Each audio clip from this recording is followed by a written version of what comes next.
在这一次的长春航展当中，我们看到有这个歼6无人机首次亮相，之前的老旧飞机它可以把它经过改装了之后，重新再派上用场。那么，但是呢，之前我们看到大家在讲这个相关的一些功能，譬如说在这里呢，我们提到的，它在这个时候被比喻是自杀式蜂群战术，非常的好用，而且还是一种秘密武器哦。但是呢，你知道？根据过去相关的报道说，这个战斗机1959年就首飞了，而2010年就全部退役了，总产量可是高达5205架。哇，5205架，这是一个什么样子的概念啊？我先请教一下这个帅将军。这个很早这个讯息就蛮可怕的。对，这些老飞机虽然不能在天上参加战斗，但是变成神风，怎么办？带了上百公斤的炸药，直接对着目标下来。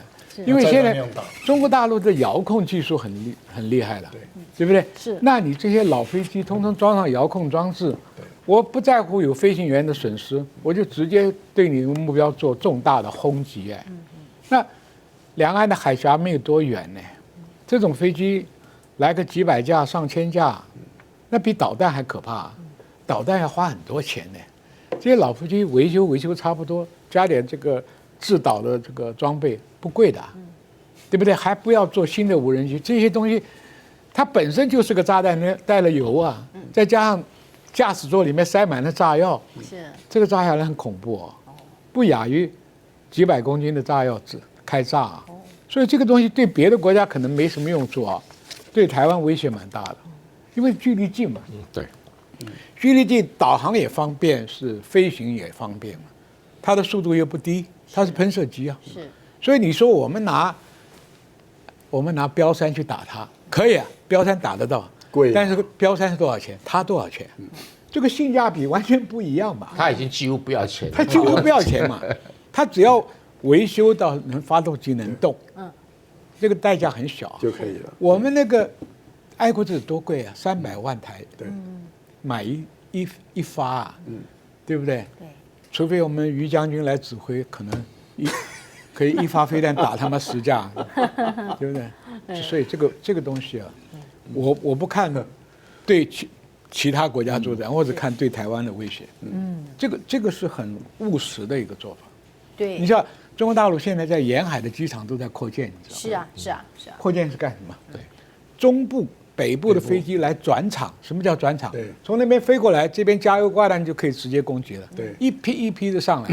所以这个问题，台湾不要轻视，还在讲，哎呀，有美国保护怎么样的？你就光面对他的老飞机的这种战法，跟无人机廉价的无人机的战法，台湾就很难过关了。这很恐怖啊。对，这个制导不见得很精准啊。对。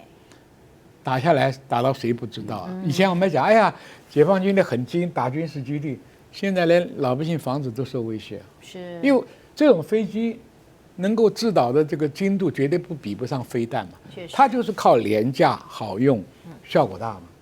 那这个东西，我不怕东风，我怕这个。它还可以消耗你的那个防空导弹。对啊，你我们的防空武器消耗不说，它的精度不高。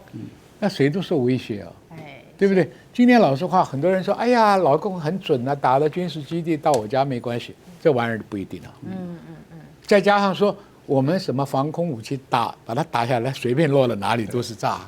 相较于美国，现在中国人的自信越来越强了吧？看到的93阅兵之后，再来看一看今天这个长春航展确实也是有亮点的。那我们先看到，这次呢，这个歼20有静态展示。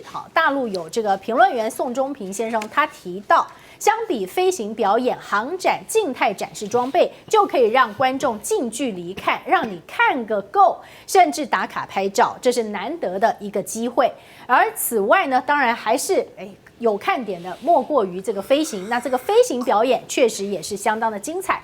但是刚才我们讲到这个歼20，这次展出来已经不是这个最顶尖的了。那某种意义来说呢，是14年前的型号，所以这样做静态展示就非常的合理。有一句话说，过于落后就可以展示。但是呢，来看看现在大陆有那么多非常崭新的这个尖端的军事科技，展现在大家的面前。可是印度就是有他们的逻辑、他们的观点。有一个印度的英文媒体，他们特别做了一个节目是把印度的阵风战机跟中国大陆最新的隐身战机歼35A 来做对比。结果他们认为说呢，阵风 F4比歼35A 是更胜一筹。这个是印度的这个英文节目他们做的最终结论。来，赖老师，他们开心就好了啊，因为他们后来推出来的结论啊，因为很多人在问嘛，就是为什么你评论的分析的结果是啊这个阵风战机，因为它明明是4代半的战机，怎么会比5代的战机还要好呢？然后他的逻辑是这样，他说，因为它飞得更远，说它可以飞到1800公里左右，但是呢，这个中国大陆的这个歼35只能作战半径只有到这个15001200到1500之间，是，所以呢，这个一个飞得远，一个飞得近，所以这个法国赢，中国输因为飞得远，跑得快，对，躲得掉。然后大家就问说，哎，可是阵风也不是你做的，是就阵风是法国人做的，对，然后这个可是歼35是中国人做的，对，这是第一个大家都问的嘛，哈。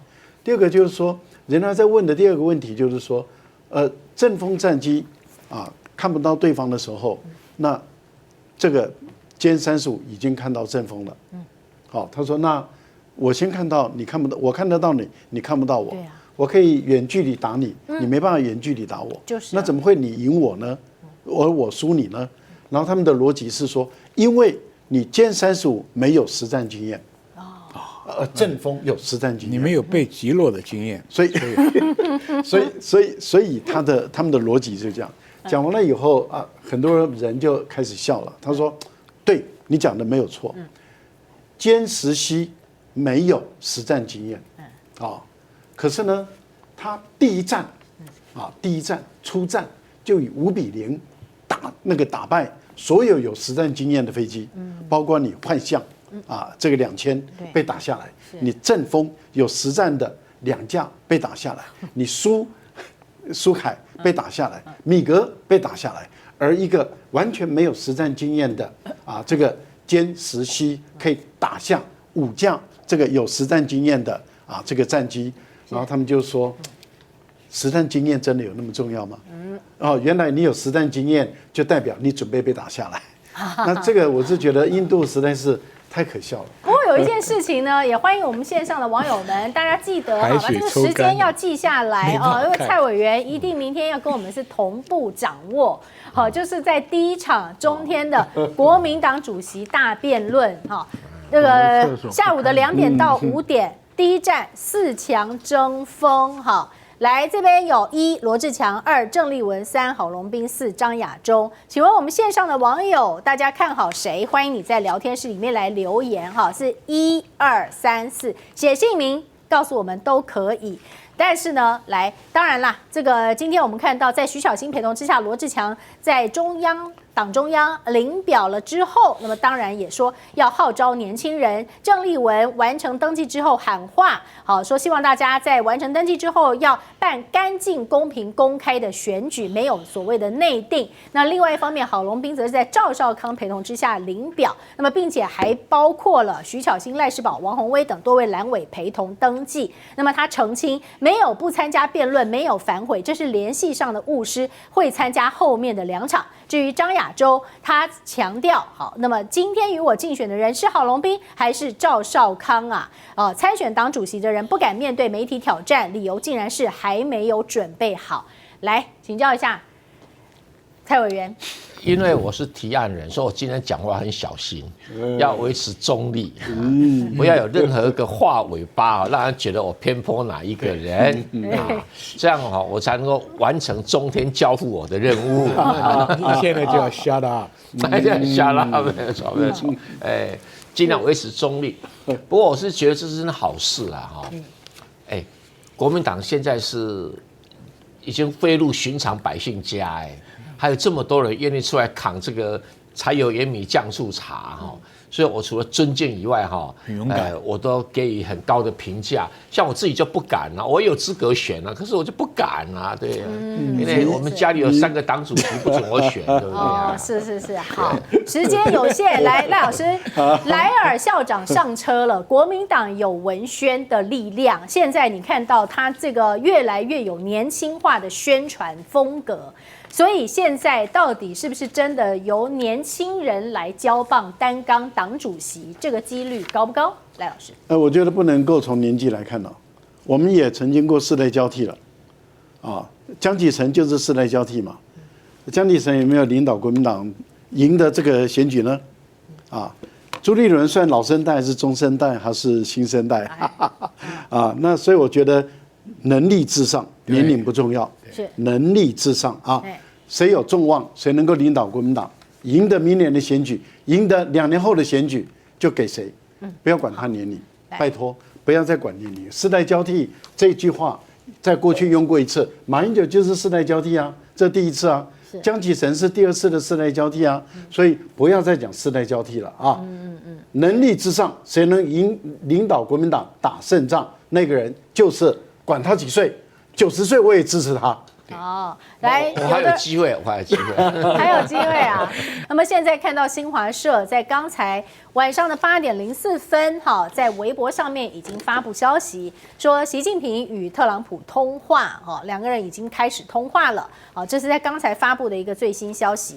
那么当然呢，在这个通话之前，其实就有很多的一些针对这次通话可能要谈到的一些议题，那么媒体也开始做了一些关注的分析。不过呢，我们在看这个现在的这个时间，因为毕竟是晚上的8点钟，也是美东时间的早上8点钟的这个时间。但是我先请教一下这个赖老师啦，这个时间上来看的话，好像比原先所公布的要提早了大概将近1个小时吧，因为现在我们不知道到底从几点开始通话，但是原先是预估是9点钟，但是现在已经提早进行了。来，请教赖老师。我记得我们昨天晚上有讨论这个问题然后我就说应该是在8点对，我说中国大陆通话时间不会受美国影响，那中国的8点，晚上8点是美国的早上8点。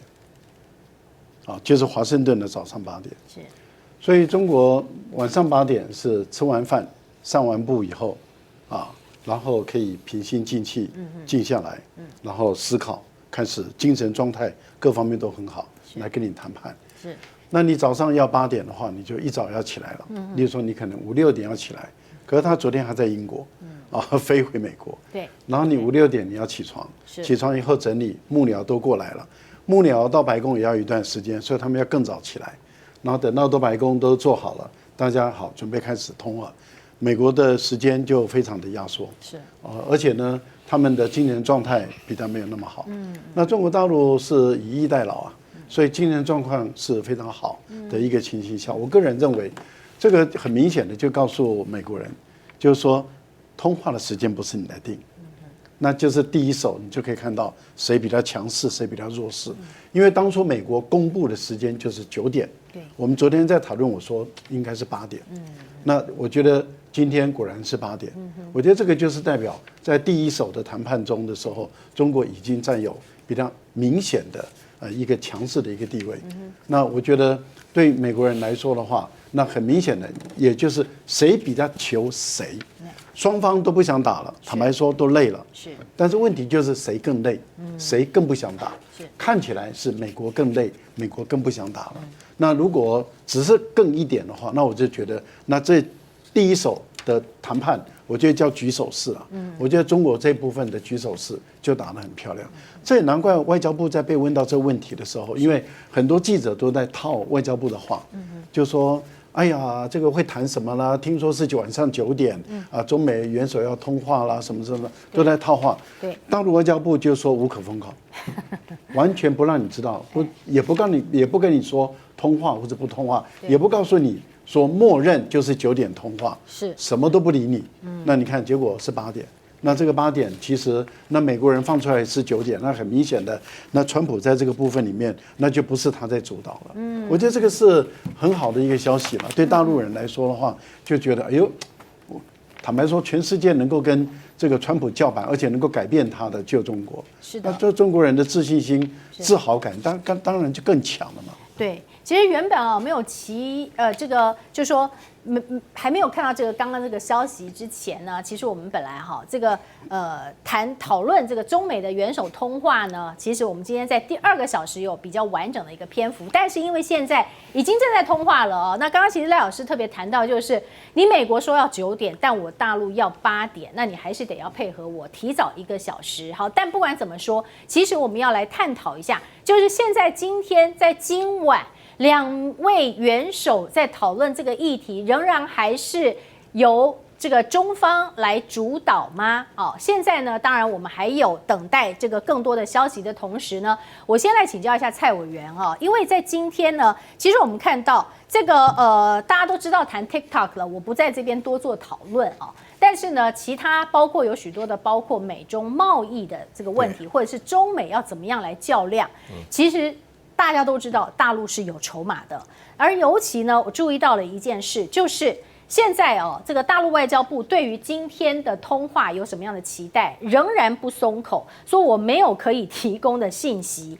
但是呢，我们不要听说什么，我们来看看大陆方面。当然，今天这个股市有出现了从高档回落的一个现象，连2黑，这是沪指的表现。但是呢，是你常常在讲大陆方面呢，对于美国就是抛美债的动作仍然没有停歇。好，我们看到7月份大陆减持美债257亿，持仓规模已经是创下了2009年来的新低了。所以说，在通话的前夕，你再继续看到像这样的一个数字，这代表什么呢？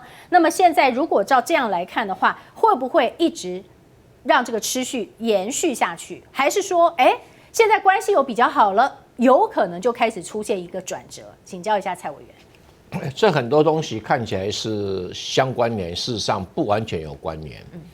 第一个，中国大陆抛美债，那有一个很重要的原因，就是最近对美国的贸易的顺差缩小了，所以需要多一点美元资金来这个处理这个人民币的汇率，所以就卖美债拿美元，卖美元护这个人民币的汇率，有这么一个需求因为人民币的汇率的稳定，有助于资金投入这个外国资金投入这个大陆的股市因为如果人家你人民币会贬值的话，我怎么敢把很多资金进去？所以维持人民币的一个稳定这是一个很战略目标。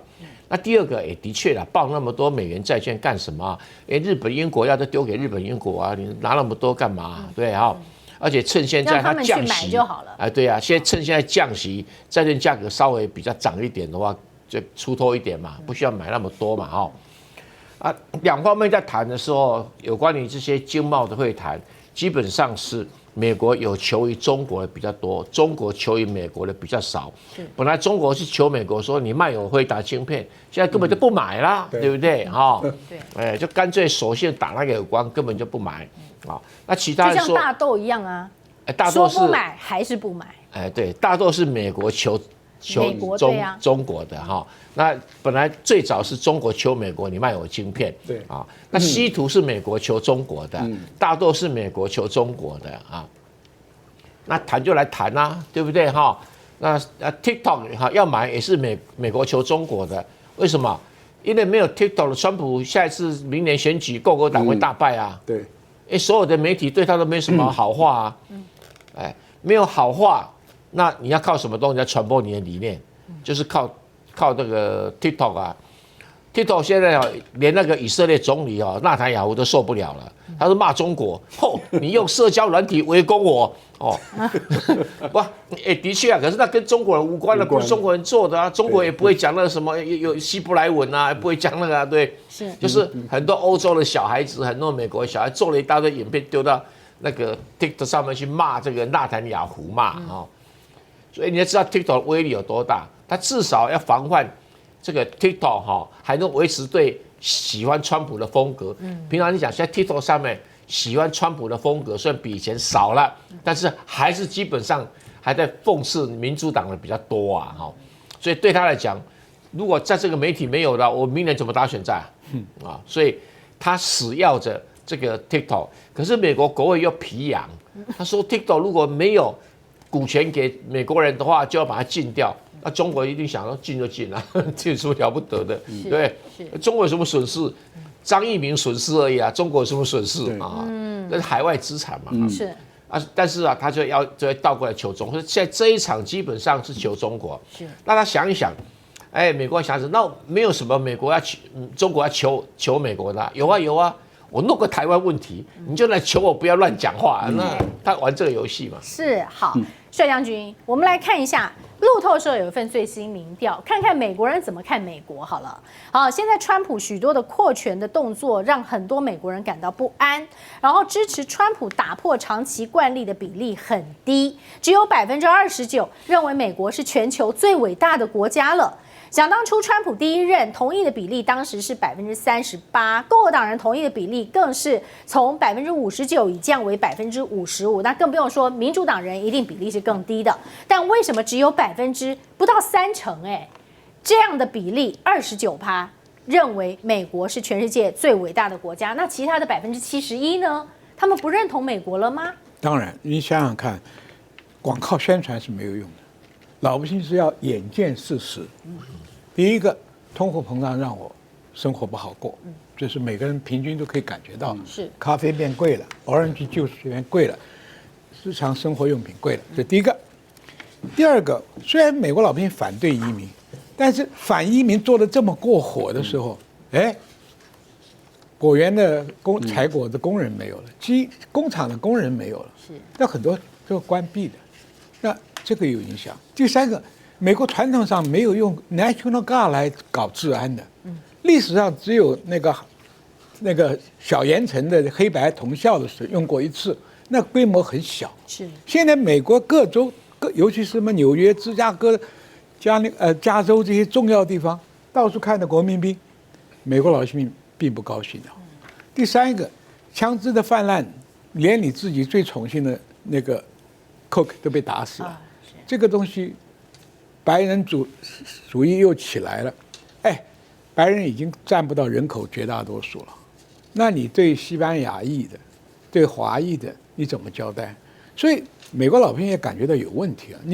川普很多作为啊是违反美国传统的，那违反传统什么意识形态那都不重要，重要是他眼见看到的东西，自己 feeling 啊，我马上美国有个你家里如果有1000块美金的格外支出啊，你付不付得出来？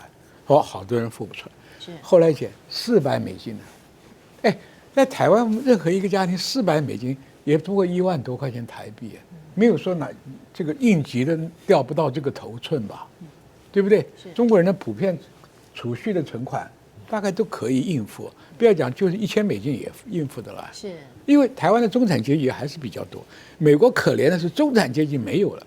没有以后，医疗上生个病，马上就出问题了。所以这个问题，美国老百姓支持 MAGA 的程度越来越降低。第二个，美国不是教育自己老百姓人权啦、种族灭绝是犯罪行为吗？这个犹太事件、纳坦雅胡事情，美国老百姓也反对啊，对不对？连美国的犹太人都反对啊。不要讲说美国一般老百姓，所以川普的民调一定会掉。等到关税的问题再打下去，中国再不屈服，他这个圣诞节过后，川普的还要掉。大家好，我是主播周玉琴。很多的朋友告诉我们，太阳星全效克菲尔益生菌帮助了睡眠品质。现在呢，进一步推出晚安加强版，添加了首创最适合台湾人体质的天然 GABA、色氨酸、茶氨酸、香蜂草4大天然草本助眠配方，强化睡眠全期都起到放松舒眠的效果。太阳星全效克菲尔益生菌，它本身就含有台大专利授权克菲尔乳杆菌 M1 等8种专利菌，首创益生菌、益生元、后生元黄金3角配方，帮助维持消化道的机能。有季节敏感、代谢困扰、关心异常细胞风险的好朋友呢，可以选择原版的太阳星全效克菲尔益生菌。它添加有超级食物羽衣甘蓝，健康再加分。而有睡眠困扰的朋友们，赶快选择蓝色包装这一款晚安加强版，绝对是更有感。选择太阳星全效克菲尔益生菌，做好日常保养，实现睡眠自由，身体轻松无负担。每日克菲尔，时刻美好 ，Good Feel Good， 请上快点购为健康下单，而且要记得输入推荐代码，有额外的折扣优惠。